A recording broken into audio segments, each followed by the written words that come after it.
What's up? This is Rebel Radio. What up? What up? This is DJ Newmark. This is Peanut Butter Wolf. It's your boy. It's okay. Keep checking out Rebel Radio. Rebel Radio. This is Rebel Radio. We're in the place right here. Rebel Radio is going down. Would you say Rebel Radio? Oh, wait. Let's do it again. Rebel Radio. What's up, Rebels? Welcome back to Rebel Radio, the weekly show where I talk to the rebels that are shaping youth culture. We find out how they do it, why they do it, and what you can do to get a little piece of the pie for yourself. We're also the only show to bring you new music every week from our friends over at EDM.com. I'm your host, Josh Levine, and my guest today is the very talented Beatie Wolfe. I met Beatie earlier this year at the LA Times Festival of Books, and then ran into her again at the Collision Conference. She is a busy, busy woman. She's really talented singer-songwriter. She has a unique and innovative approach to releasing her music, everything from live streaming her album from the world's most silent room to partnering with a legendary British tailor to stitch her music into a jacket.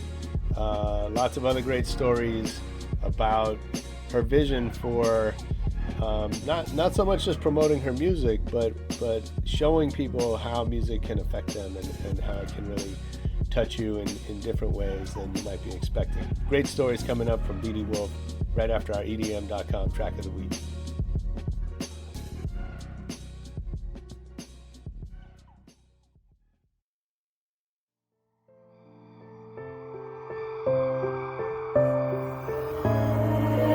And I whisper of endless I once knew as the reflection. Yo, that was the EDM.com track of the week. That was Aaron H. and Aaron with Horizon. Get over to EDM.com, check out new music, and let's get into the interview with Beatie Wolfe.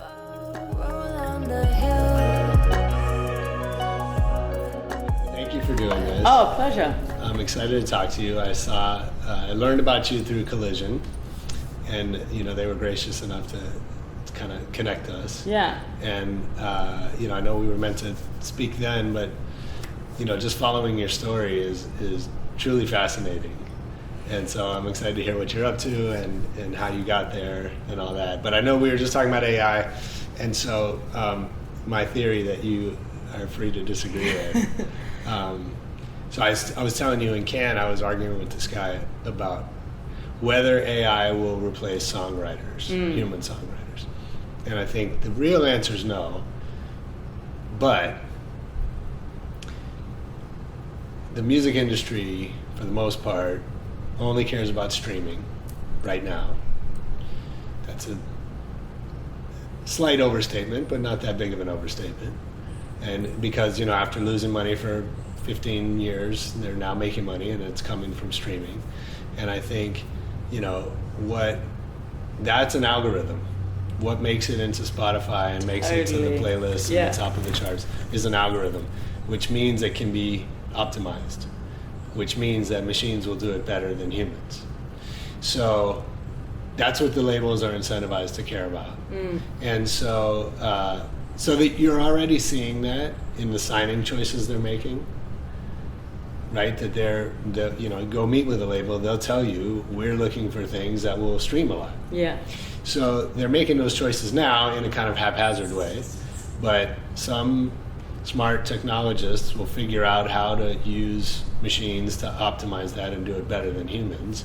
And then the next evolution of that is not just signing artists, but writing songs and creating songs that are optimized for streaming, right? And I read this great article a couple years ago about how what we like typically is something that feels familiar, but is a little bit new.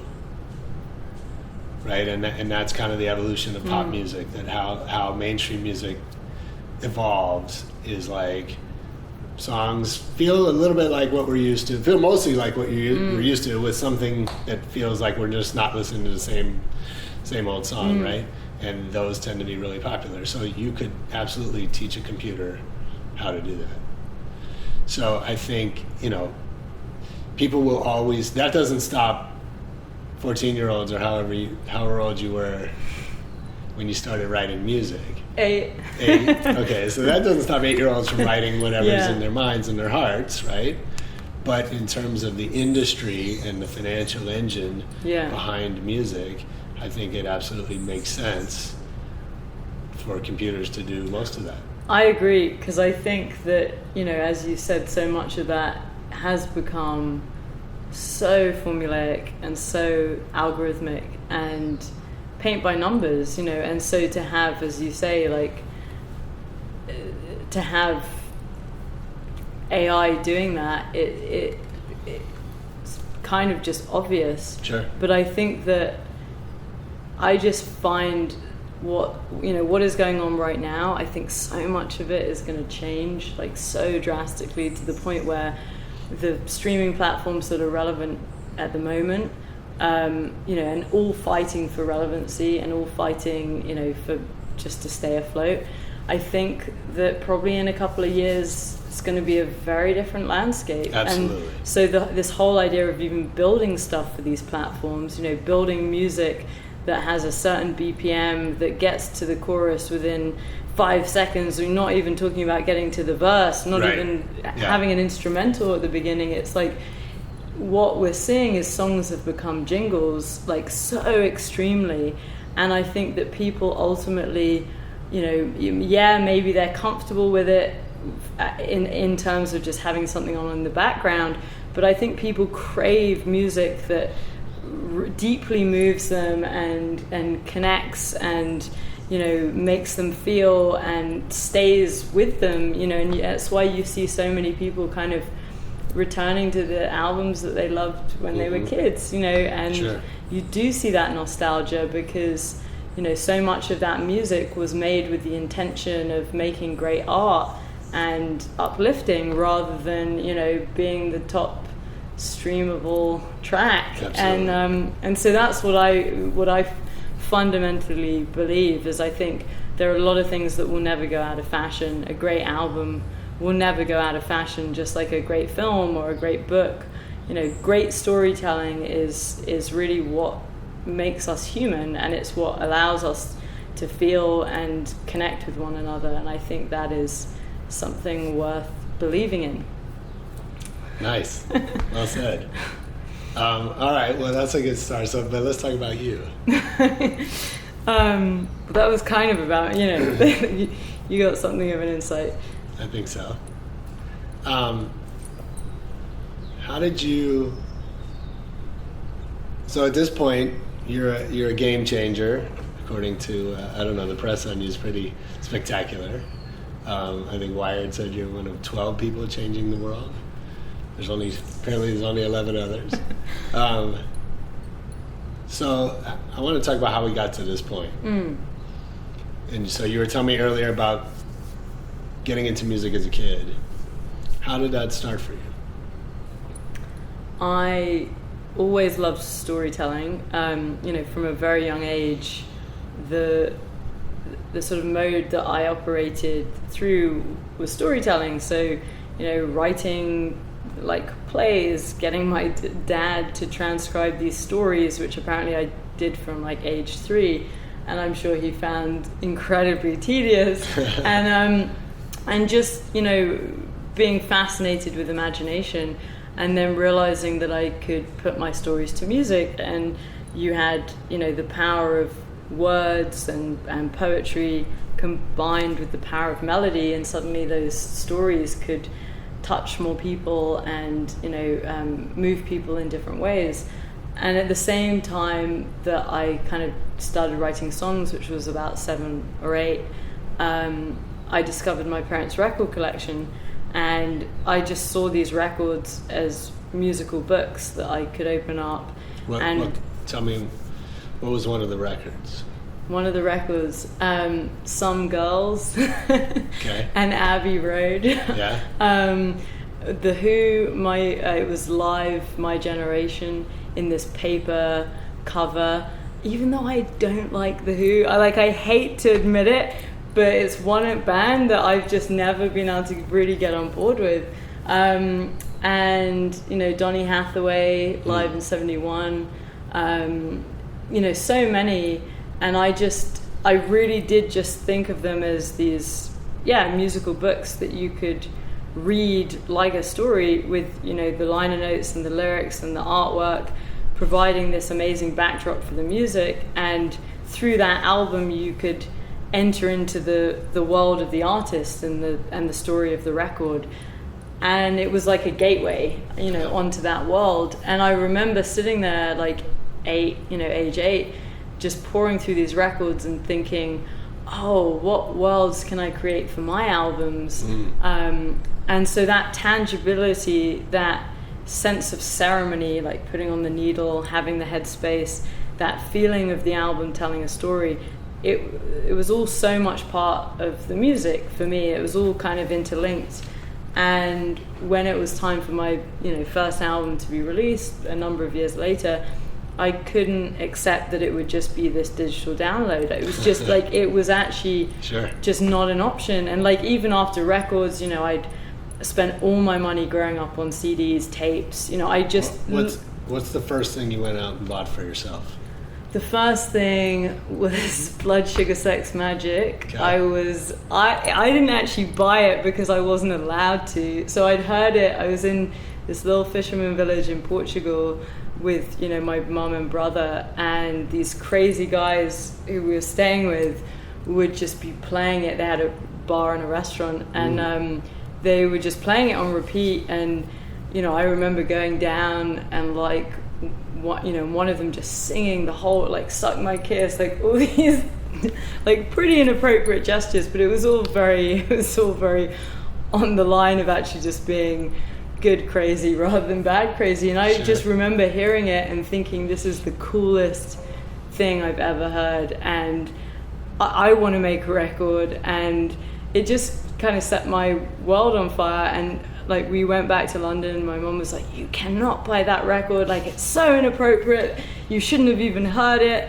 And I found a friend's brother to go and buy it for me, because obviously it was parent advisory, and hid it from my mom and would hide in my room when she was like out and just listen to it over and over. And I wrote out all the lyrics, which is kind of crazy because the lyrics were in the album.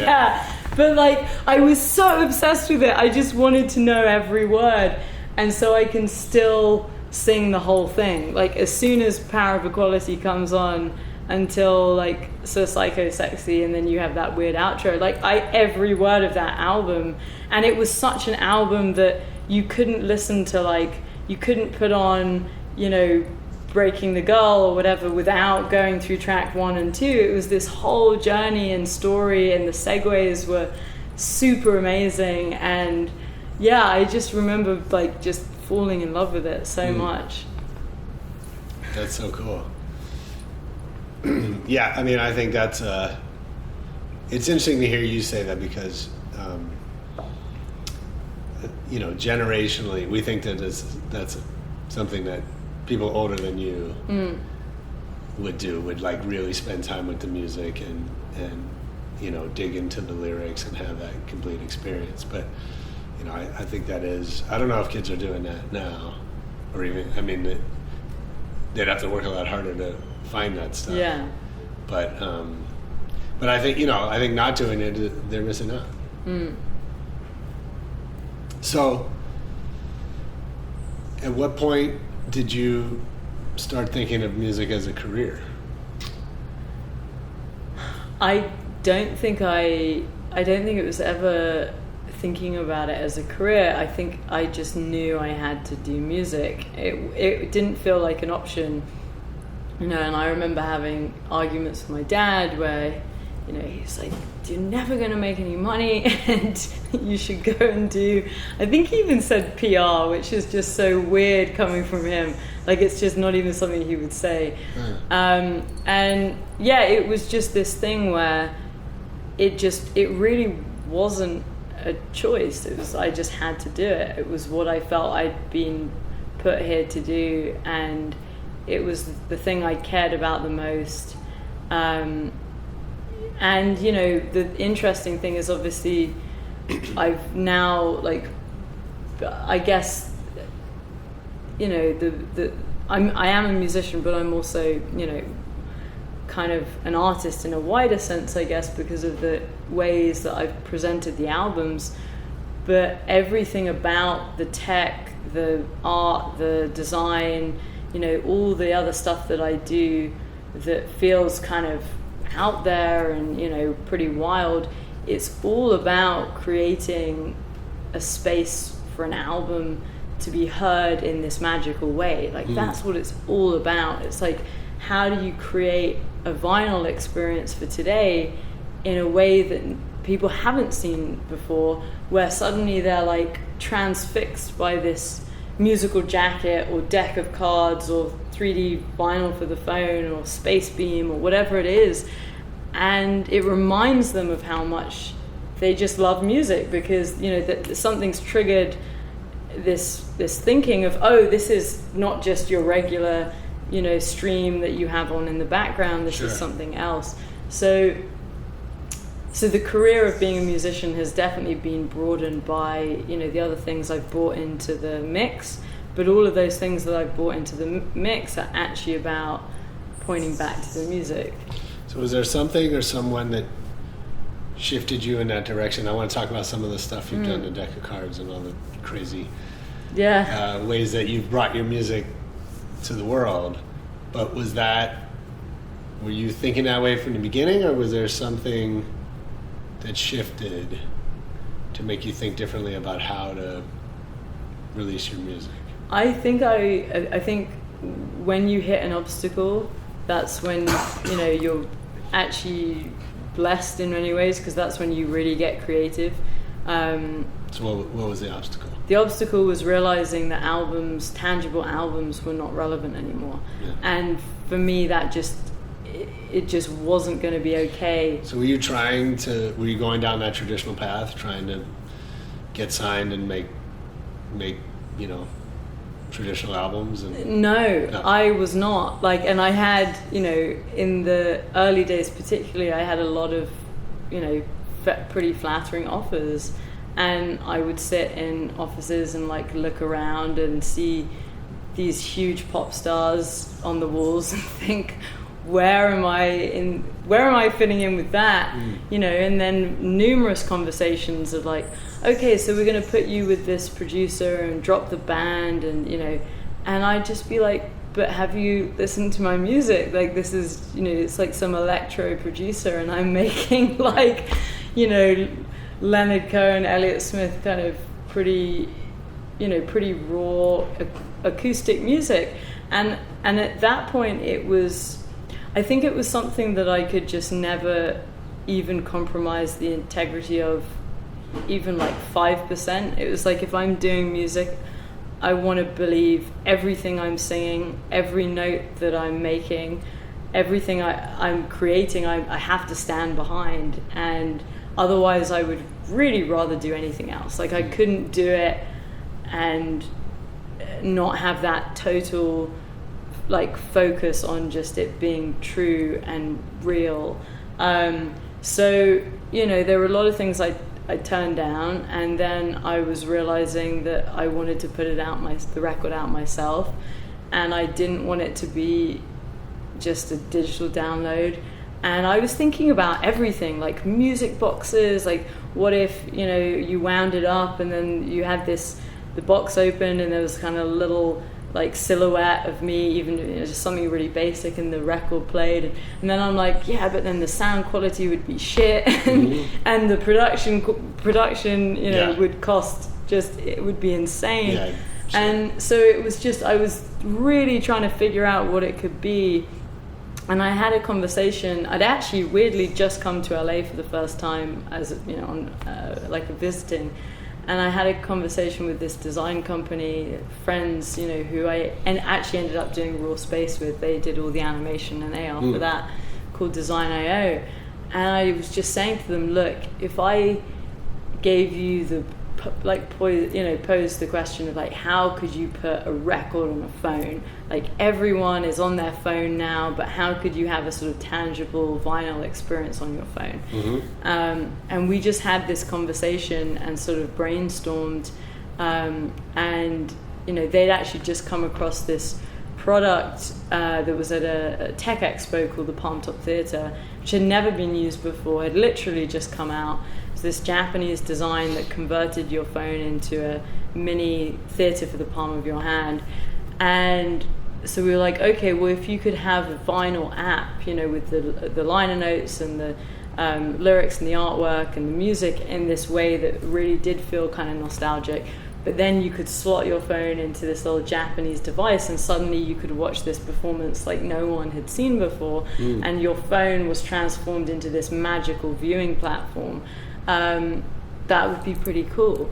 And so then I pitched the story or the idea to GQ, or somehow they'd heard about it, and they were like, okay, we're gonna premiere this, like we're gonna give it this feature in the magazine and iPad and online.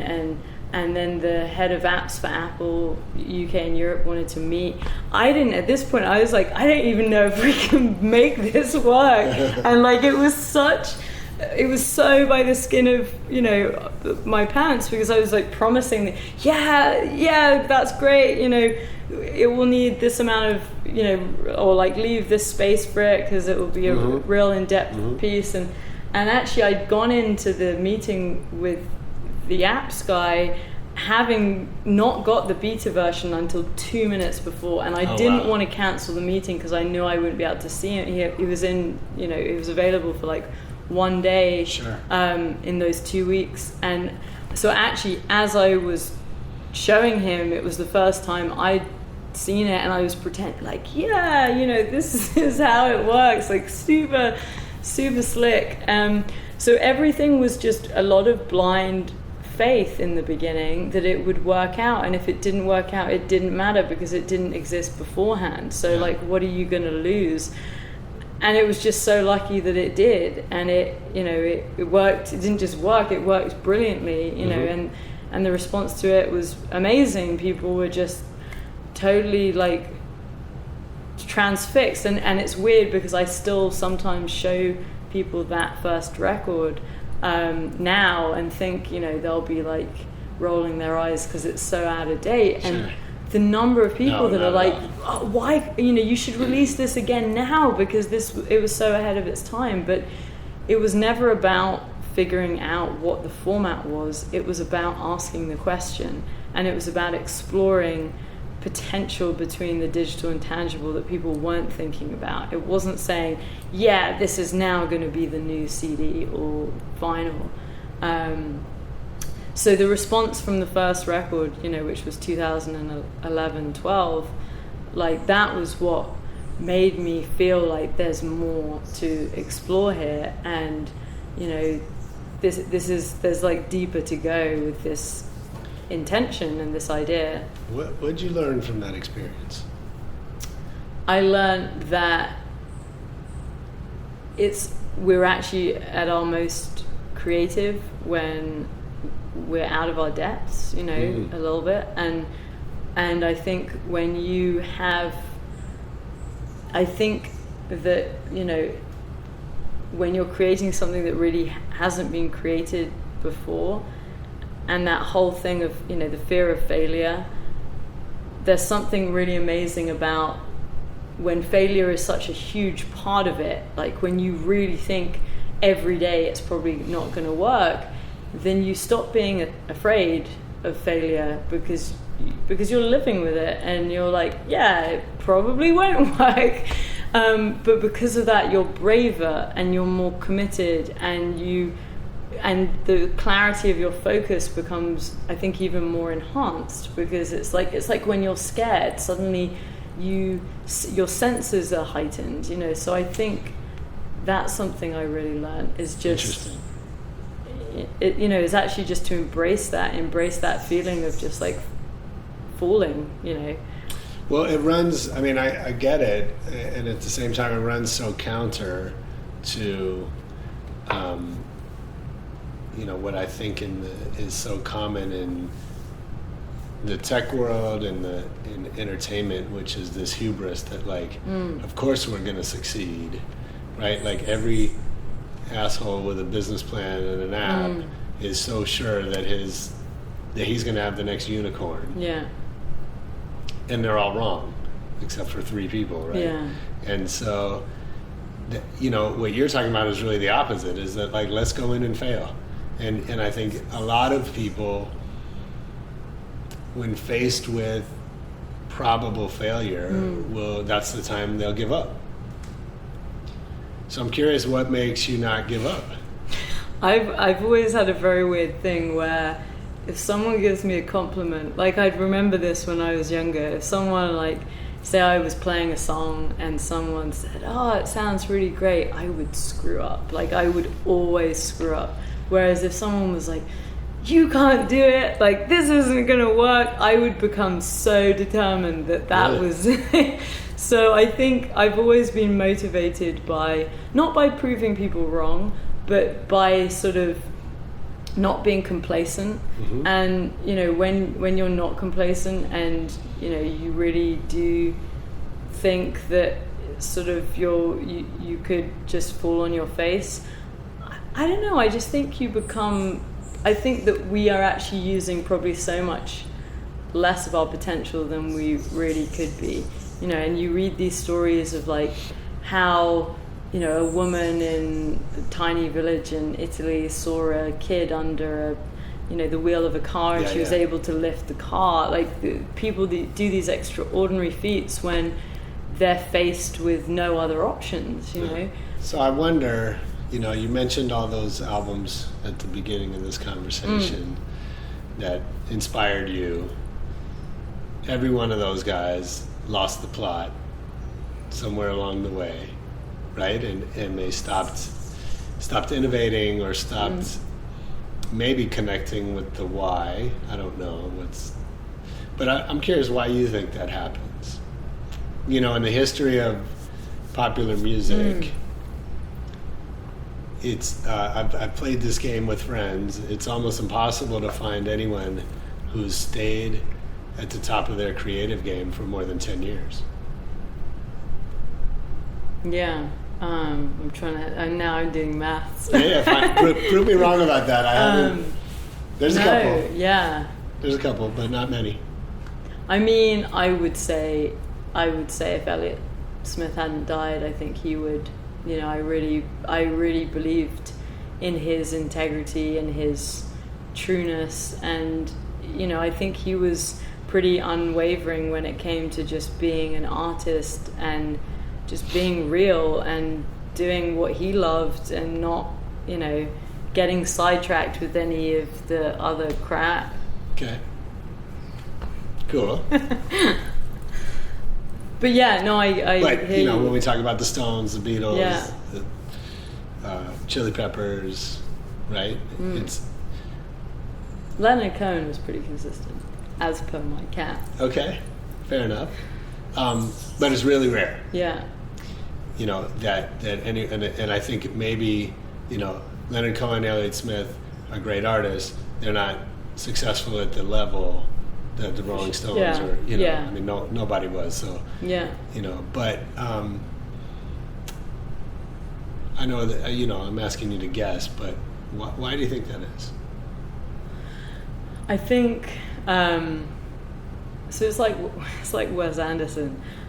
I mean, you know, and you see it in films a lot. You see it with records a lot. You know, there's this, like, great, you know, you have the early stuff, which is kind of rough around the edges. Yeah. But you can see that if it just got polished a little bit, there's like this beautiful jewel.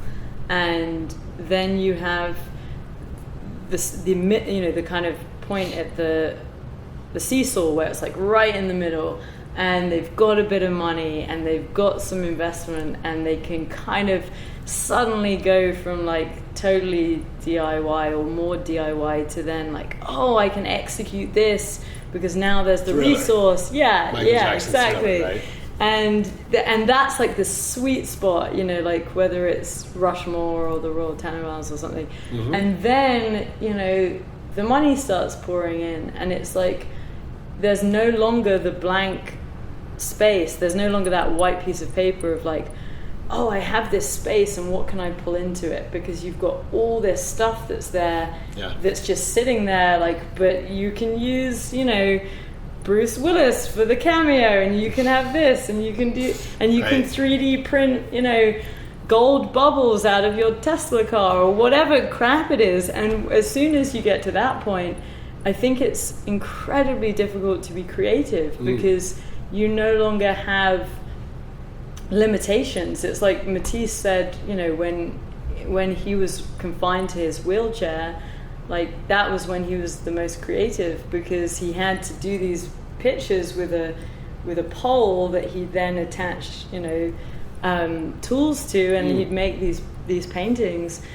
And for him, it was having those limits that actually made him focus and made him super creative, rather than just having everything be an option.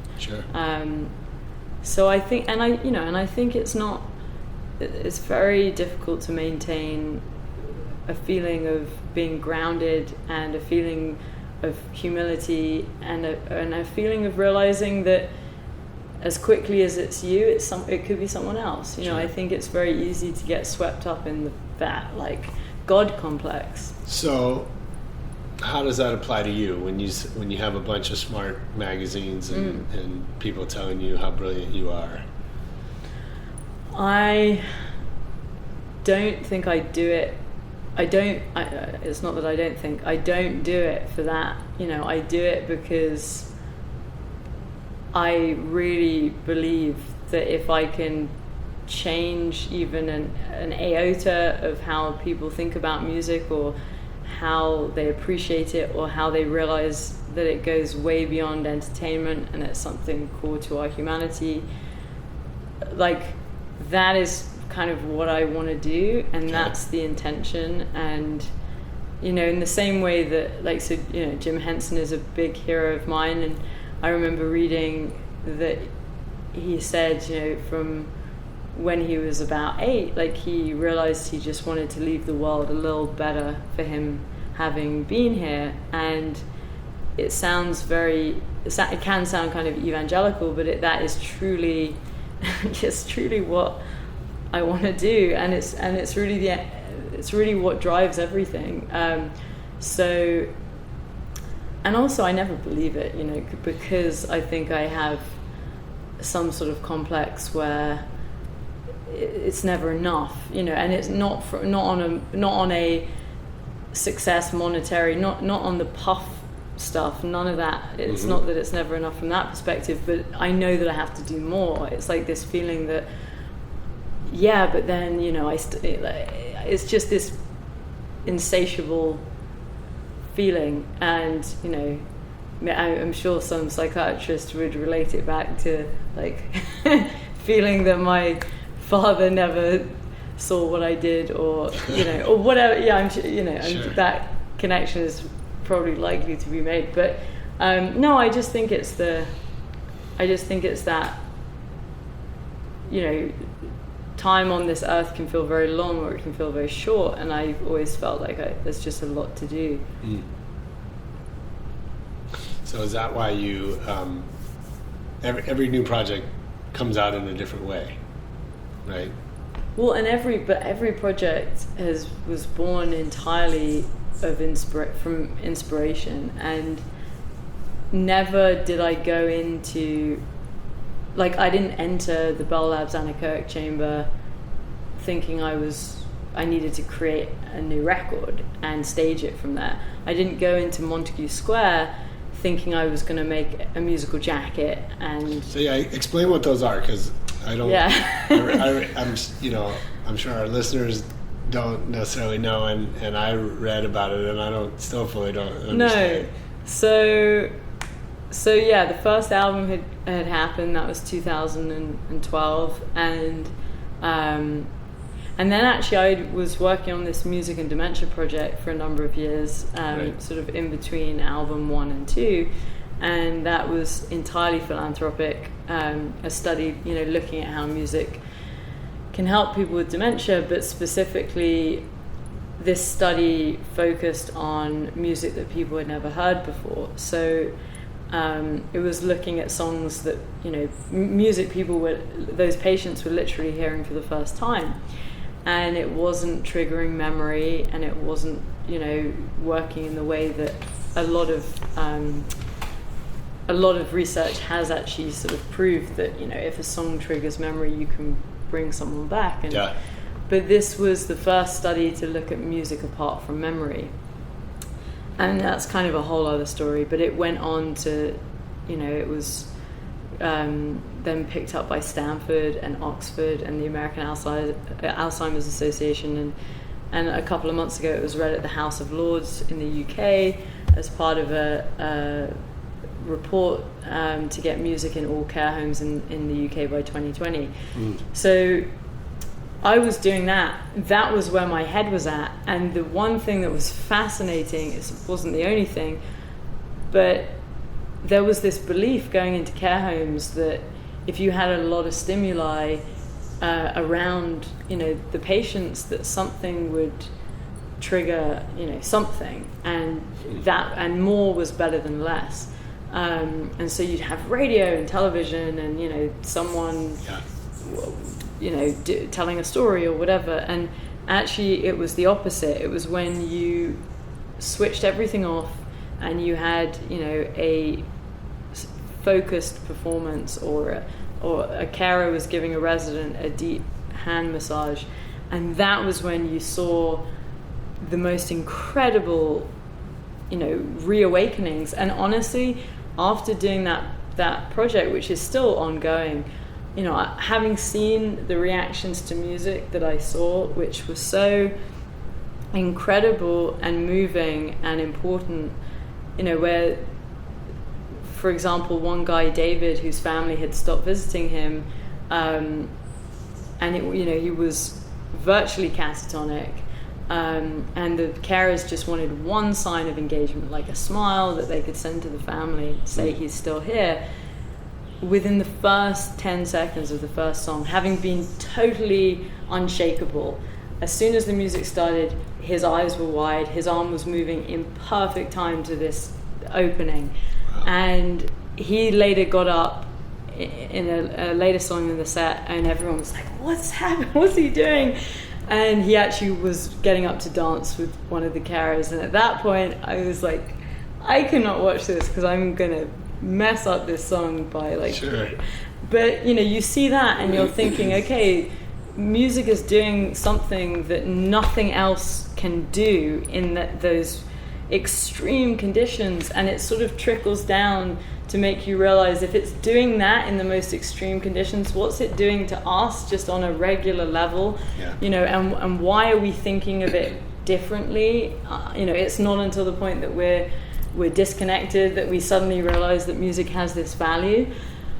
So that was where my head was at, and I, you know, wasn't thinking about an album, wasn't thinking about anything particularly, and happened to meet this tailor at the Royal Albert Hall who dressed Bowie, Hendrix, Jagger in the 60s, and he said, you know, and we knew of one another, and we'd been kind of thinking of doing a project together, but he was like, oh, I've moved into the first home of Yoko and Lennon, do you want to come over, you know, for tea? And being a big Lennon fan, I was like, yeah, you know. So I go over to this nondescript flat. It has a Lennon plaque, you know, on the front of it, but otherwise just looks like a regular flat in Marylebone. And go into this living room, and I'm waiting for my tea because it's Britain, and there's this series of black and white pictures behind me, and I'm like, oh, that's Hendrix lying on the sofa with his records, and that's McCartney with his guitar, and that's Ringo with his drums, and oh, there's Yoko and Lennon like naked, you know. And this incredible like series of all these photos that had been taken in this flat, but literally also in this room that we were sitting in. Like the majority of them were just in this front room. And the tailor comes back in, and I'm like, what is this place? Like, this is crazy. And he starts telling me the history, and he's like, 50 years ago Ringo bought this flat because it was near Abbey Road, and he was living here, and he was also using it as his drumming rehearsal studio, He then leased it to McCartney, who wrote and recorded Eleanor Rigby in this room. And then McCartney had his Zapple HQ out of here, and he was recording William Burroughs and all these beat poets. And then, you know, Hendrix flies over and needs somewhere to live, and McCartney's like, oh, I'm moving out, so, you know, you can come live here. So Hendrix moves in, and he, you know, is going out with the love of his life at the time, and they have this terrible argument, and she runs off, and he writes and records The Wind Cries Mary in the same room. He then gets evicted for whitewashing the walls when he's high on acid, and Ringo's like, okay, you know, enough's enough, and he moves out, and Yoko and Lennon move in, and that's their first home. That's where they do the Double Virgins cover and early Naked campaigning. And as he was describing it, and this is just a snapshot, like this isn't even the whole thing, sure. But the feeling in that room was so incredible, and I just had, it wasn't even goosebumps, I just felt like I was being electrified.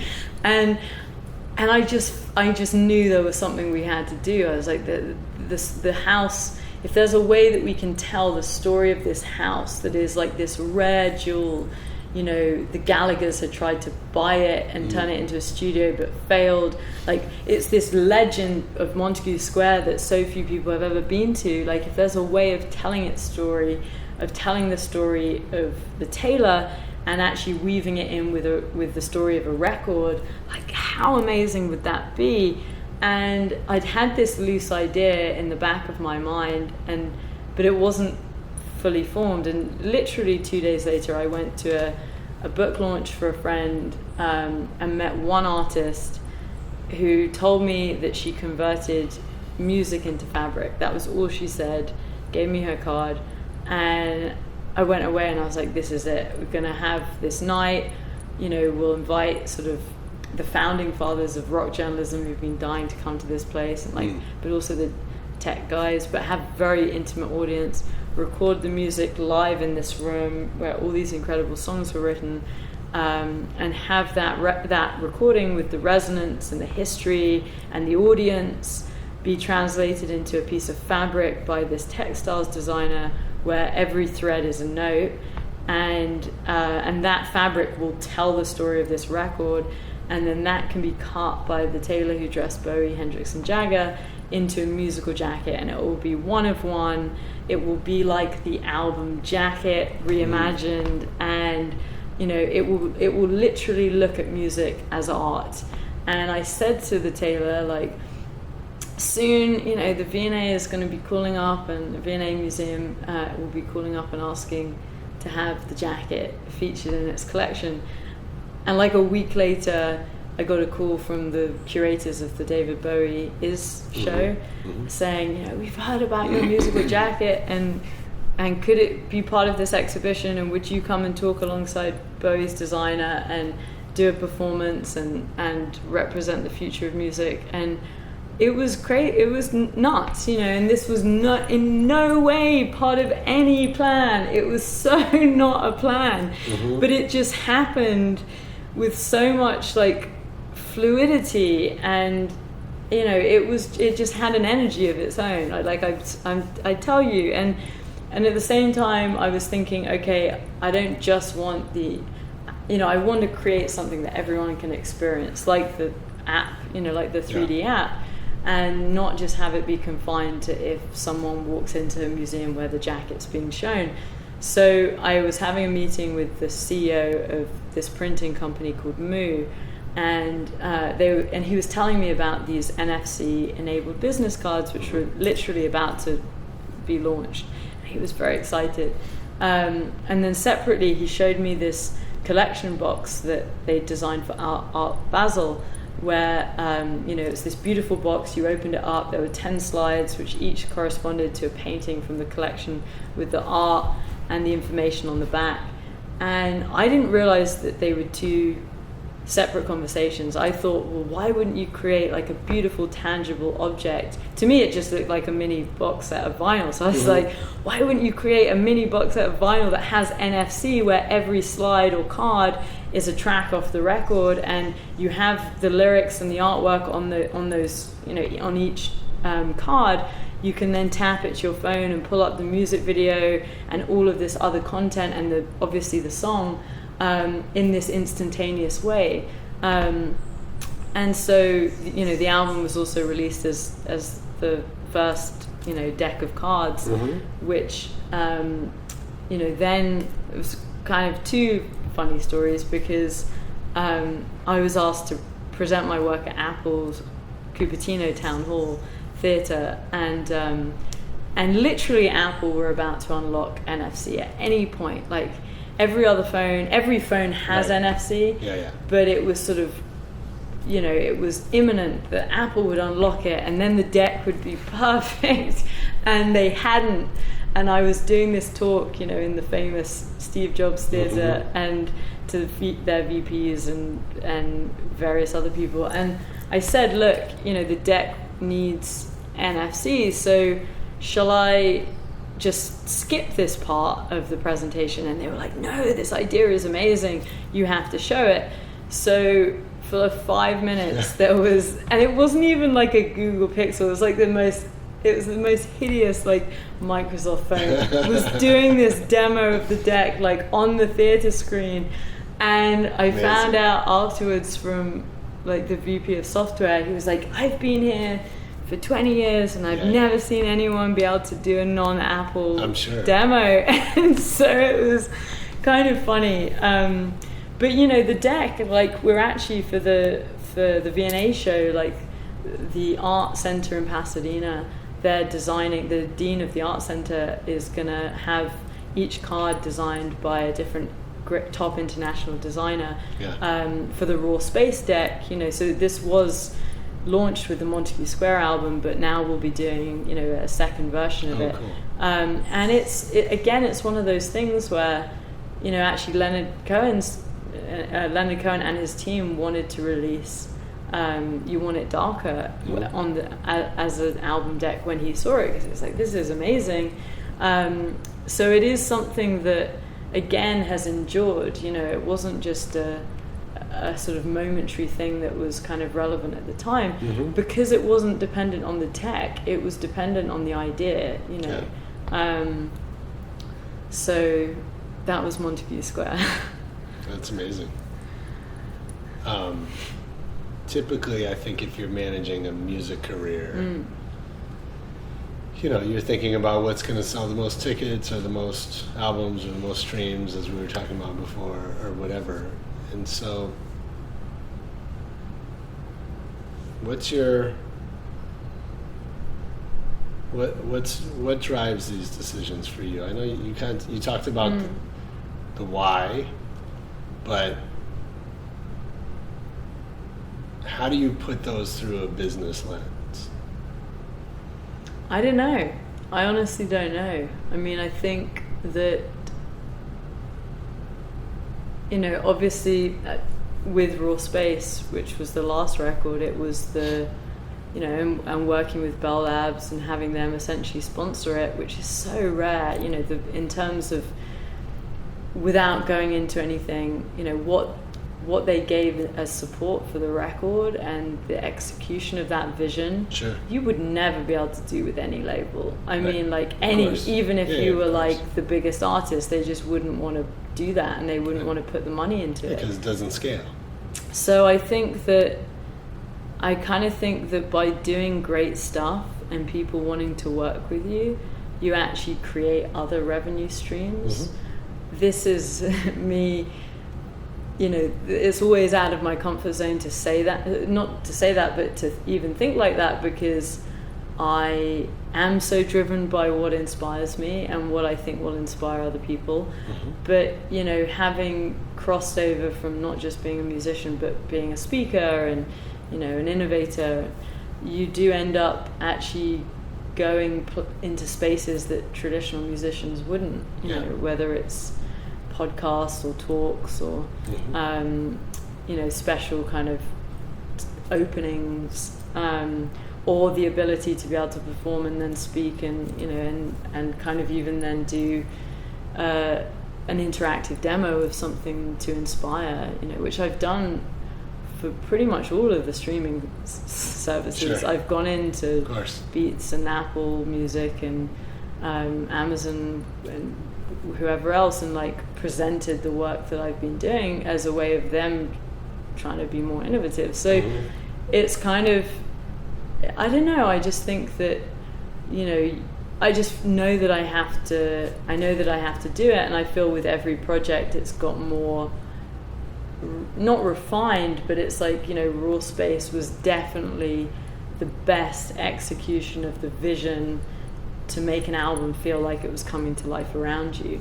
Did you still have that sense of not knowing if it was going to work? Oh, totally. I mean, so with Raw Space, it was and you know, world's first is such a dickish thing to say, but like as with the other formats, which all have been, but with Raw Space, it was so much so because, you know, it was this live 360 video on YouTube, which hadn't been done before, and it was only because I'd sent a description of the vision to Bell Labs, and they'd shared it with Eric Schmidt, and he'd seen it, and he was like, this is the coolest thing, YouTube has to be compatible for this. So they'd ended up giving us all this bandwidth and like mucking around in the back end to like literally make Raw Space, to create a platform that could support Raw Space. So it was the first live 360 video, but then it was totally like the first ever live 360 and AR, you know, so that as the record was playing in the Bell Labs anechoic chamber as this ultimate physical anti-stream, you know, from the world's quietest room with this amazing sense of ceremony and, you know, focus on the music because nothing could penetrate. It was the room where Helen Keller said it's the first time she'd experienced real silence. So you've got this record player like playing the music in this really focused way, and, you know, people are logging in via the 360 cameras, and they can't shuffle, they can't fast forward. Wherever the record is in that cycle, that's what they're hearing. But then using live augmented reality, as the record is playing, the lyrics are streaming out of the vinyl, the artwork is surrounding you and coming to life, and suddenly, you know, the walls of the chamber have dissolved, and you're in this beautiful Salvador Dali style desert that seems to go on forever, you know, watching this Giacometti character, you know, sort of hanging himself as a more cheery moment in the record. But it was this real feeling of the album, of the visuals literally kind of, you know, exploding from this real physical vinyl, and having the animations blend seamlessly with this real room, so that you couldn't see what was room and what was, you know, augmented, and just feeling as if you as the listener were just stepping into your favorite album. And, you know, every song was hard coded, but it was also part generative. So the fact that, you know, you were streaming 4K video and then overlaying this AR, which was directly responding to the music in that moment. So like if the needle skipped, the animations would skip. It was totally ahead of its time. And so with that, you know, every day it was like, is this even, you know, even 5 minutes before it was launched, we were like, how is this even going to work? And we had to have backup turntables, you know, on standby, and records, because obviously they're not meant to be played 24 hours for a week. And, you know, and at one point the whole thing, the Ozo output like collapsed, and you just had this matrix screen on YouTube which people were watching, but it was real, you know. It was happening. It's the imperfections. So that was. So I imagine now, you know, you've had so much press and you've done these, you know, incredible projects. I imagine now you're hearing from brands, and you're hearing from, you know, as you mentioned, all of the streaming platforms. And I guess I have two questions. One, do you think about I imagine you must have thought about sort of doing this for other artists besides yourself. No. No. I have been asked. Yeah. Unless it's someone if it's Elliott Smith, if it's Leonard Cohen, and they're like, hey, I have this idea, and would you help me out with it? Yes, because unfortunately both those people aren't around anymore. Right. But if it was something that was driven by love and appreciation and connect and being on the same page, but the reason the things work is because they're so uniquely kind of devised by me for me, without making it not an ego thing at all, but it's like that's what's genuine about it, that's what's authentic about it. Well, I think what's interesting is, typically in the record business there's an order to things. Right? And so the songwriting starts first, and then the recording, and then you have a finished record, and then the marketing people get involved, and they start to think about how are we going to bring this record to the world. Yeah. And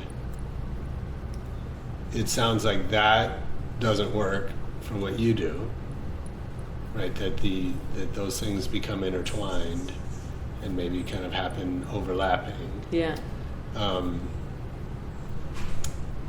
So I guess my other question though was, how are you now deciding what to do, right? If you've got these more resources at your disposal, and as I said, I'm sure brands, read about the last thing you did and want to have a chat about the next thing or whatever. So how are you deciding what to say yes to or no to? Just going back to that thing, is it coming from the outside or is it coming from the inside? Is someone saying, hey, we have this great, these great ambisonic headphones that, you could do this thing and people could hear it like this. And right. If it's from that reason, from that kind of perspective, then it's not interesting to me. If, like say with Raw Space, I had been thinking about what the anti-stream would look like. Like, okay, this is now streaming. The first two albums were response to digital downloads being kind of the mode of listening, and now we're in the streaming world. So what is the opposite of what is currently being offered? Mm-hmm. And I just happened to be at Bell Labs at that time and walked into this chamber that I was told I could stay in for 10 minutes and then I would freak out because the silence is so profound. And instead I thought, this is, apart from Montague Square, this is my favorite place in the world. Like, how long did you stay in? Well, the first time 2 hours, but since then I've spent over 100 hours in there, and I wouldn't find it disconcerting. I found it so it was like being retuned, and realizing that silence, when you're there in that, that silence, if you think about the silence being between the notes, and you play music in there, like the silence is so deep that the music is kind of this tiny sinuous thread, and it is like the rawest sound. It's literally hearing sound without, the opposite of auto-tune, EQ, all of that stuff. This is like the purest, rawest sound. So what does it mean to be silent like that? I think we're in, I mean, obviously here we can hear the wind a little bit, and the fan or whatever, but we've been in recording studios that we tend to think of as silent if there's no music playing. So how is that room different? Exactly. So what you said about, we think of it as silent if there isn't music playing. Music has become so part of the noise now. It's always on in the background. It's always kind of, we do stuff and music is playing, right. Rather than we sit and we listen to music. And so being in that room reminded me of all the noise and how music was part of the noise and how it needed to be taken out of being part of the noise and staged in this truly ceremonial way, which was the the anti-stream. But I think it also, being in that silence, it makes you realize, like, this silence is so incredible. You know, is what I'm gonna say or what I'm gonna make or play worth breaking the silence for? Yeah. And it makes you super aware of just, if you're gonna break the silence, make it worth it. Sure.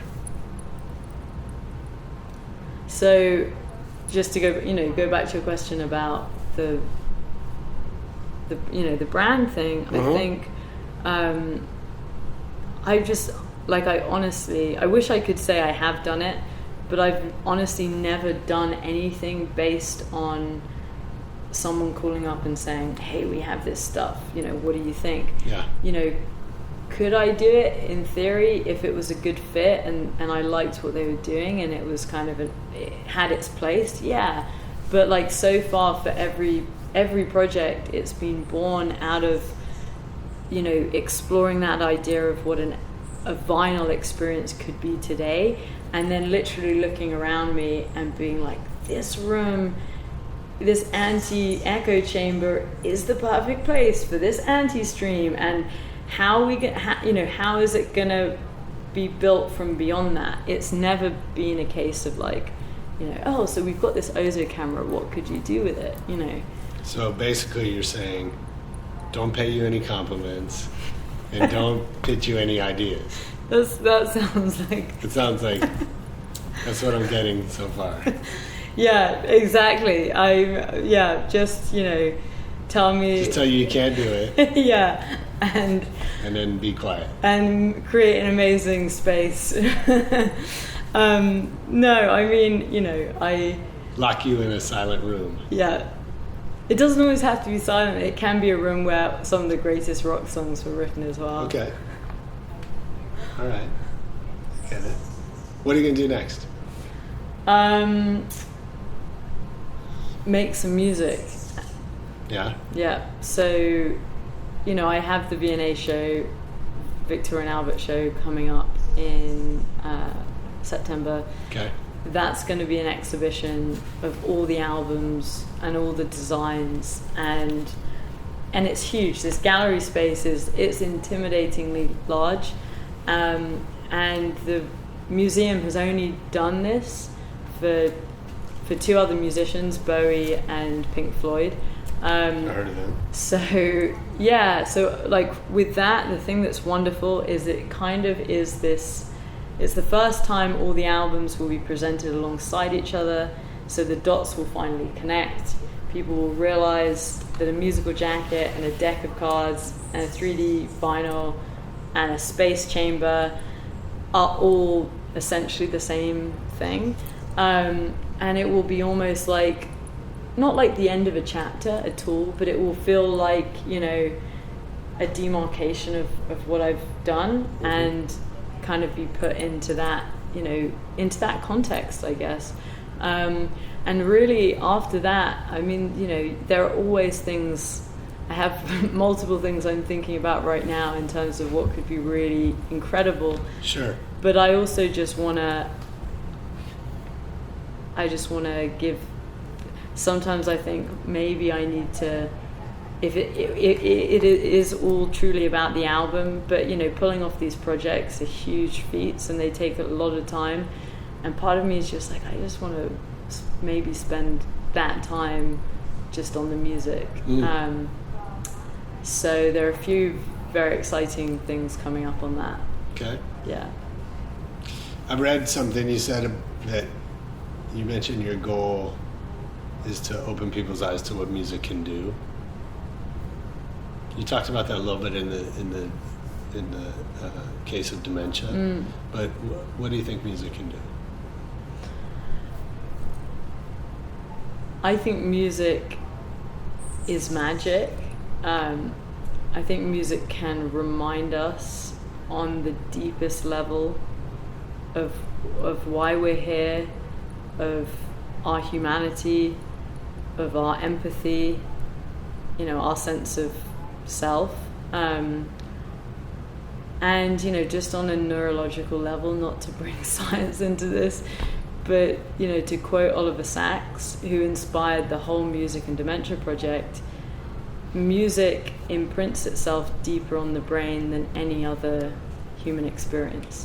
And that's just on a brain level. So, you know, in that way, it's, you know, it is so fundamental to our well-being. And I think, you know it, everyone knows it. Like, everyone, when you talk to them about music, you know, and their music, the music that really, like, sets their world on fire, like, they'll be able to tell you amazing things they've seen, or, you know, how they've been, like, blind with rage in a, you know, like traffic jam on the 101, and everyone, it's super stressful, and it's like a black cloud descends, and then a song will come on, and it doesn't have to be something they know, and it can just change their whole, you know, physicality and just how they feel, you know. Tell me a song that's done that for you.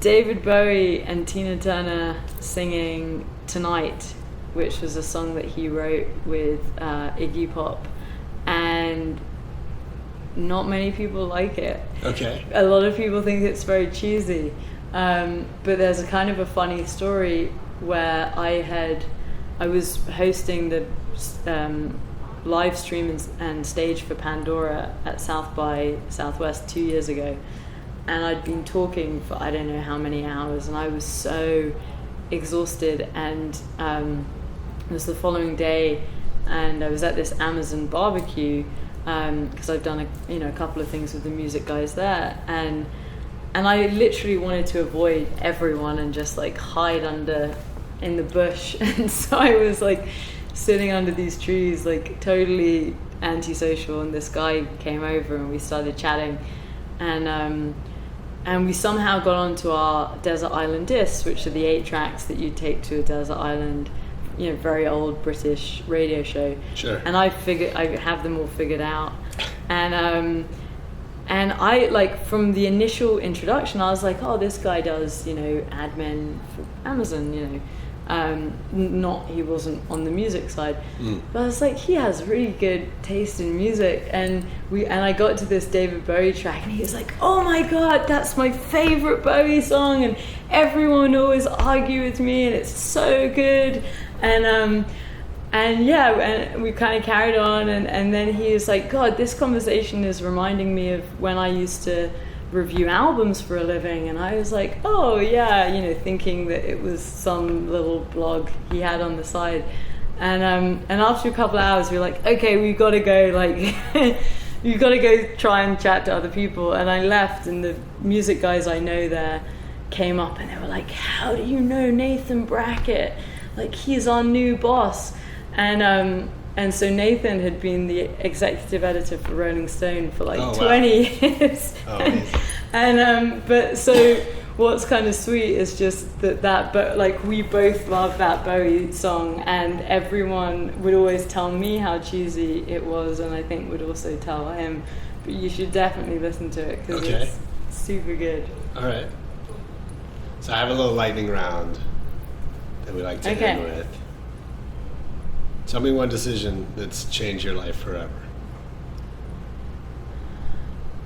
Oh man, this is when I get lost for words. That's why we'll cut out the silences.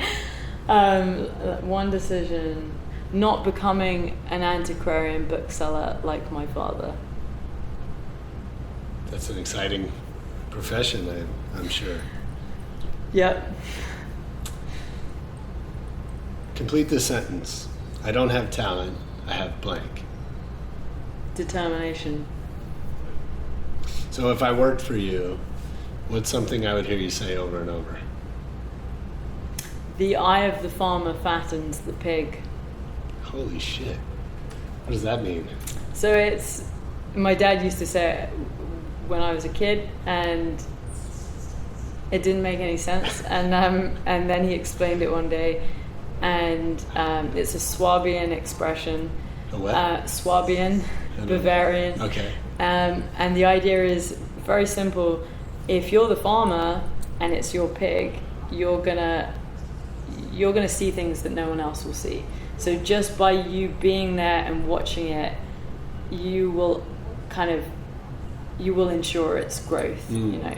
And he'd always equate it to, if you were at a restaurant and the owner was there, the food would always be better. So yeah, over the years, like I just realized that it literally applied to everything. And these times when, you know, even with Bell Labs, you'd kind of assume that there were these experts that, you know, oh, well, they would know it, so I'll step out. And it wasn't about ego or being right, but it was that thing of like, if it's your vision, if it's your pig, you have to oversee every step, because you'll just see things that other people just won't, because it's not their pig. The thing that's kind of funny is that quote has been taken out of context, in the sense of like, it's been the main quote on a page and I look like I'm crazy, you know.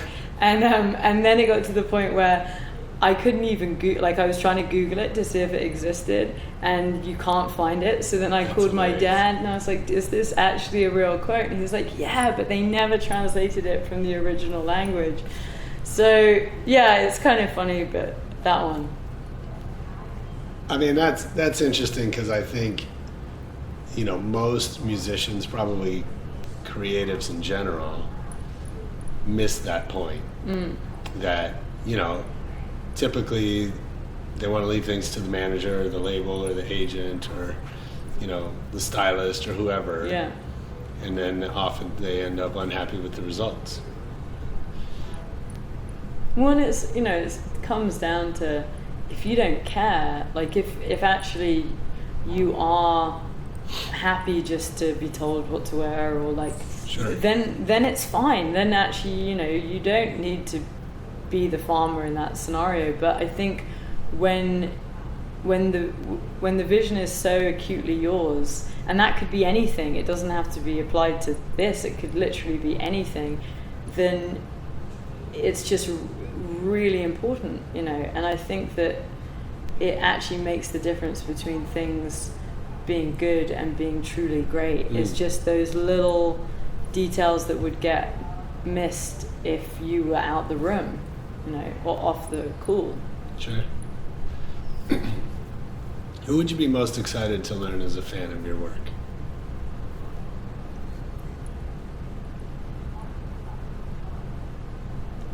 Can they be dead? Or should they be alive? It's your story. I feel like I would need to have two, because one would be music and the other one would be... Oh, that's very difficult. You can have two. Okay, I would have to say Elliott Smith, just because I think on a music integrity level there aren't many musicians like him, and I think on a larger scale Jim Henson would be amazing. Neat. What's your favorite city to travel to? I'm currently in it. Oh, nice. We love it here. Yeah. What's the last great book you read?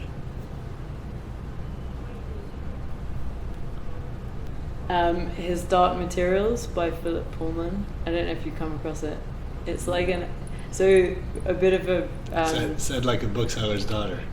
Well, it's funny, because my degree was in English literature. I managed to read like no books, and I wanted to do my dissertation on Leonard Cohen, and the department said he's irrelevant. If you do it, you won't pass, and we can't give you a supervisor.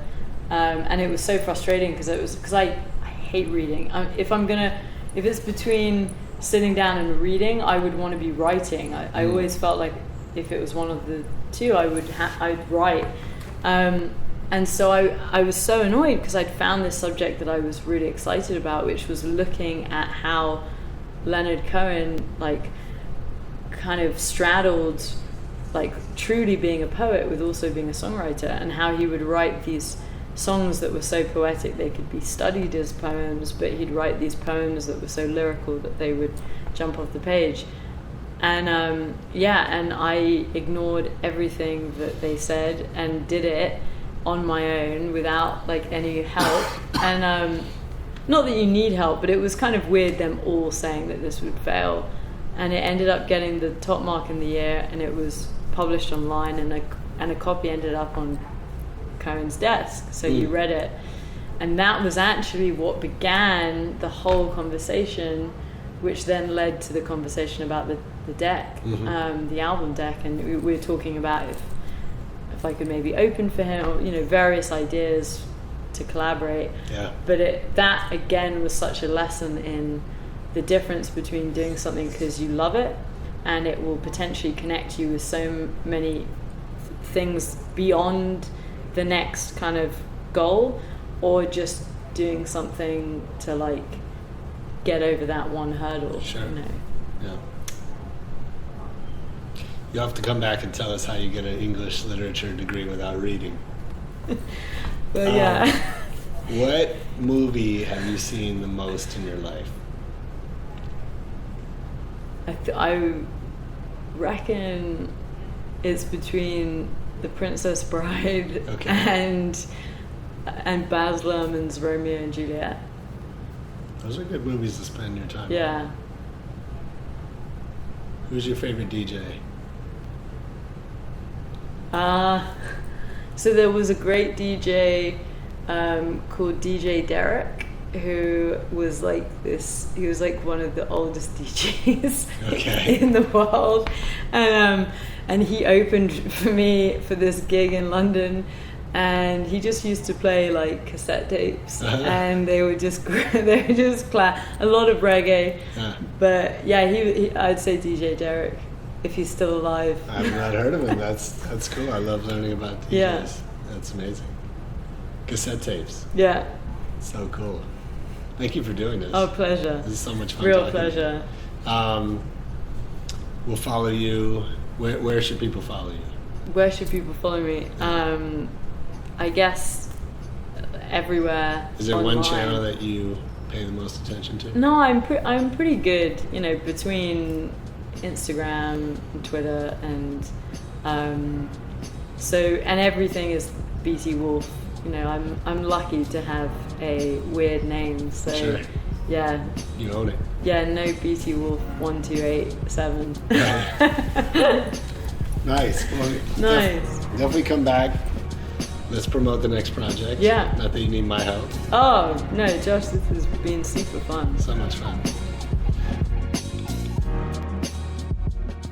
Yo, that was Beatie Wolfe on Rebel Radio. I hope you enjoyed it. I know I did. Make sure you hit us on Twitter, Facebook, with a comment, a review on iTunes. Everything is at Rebel Radio Net. You can find videos from the show on our YouTube channel at Rebel Radio Net. And most importantly, come back next week for more Rebel Radio. Peace.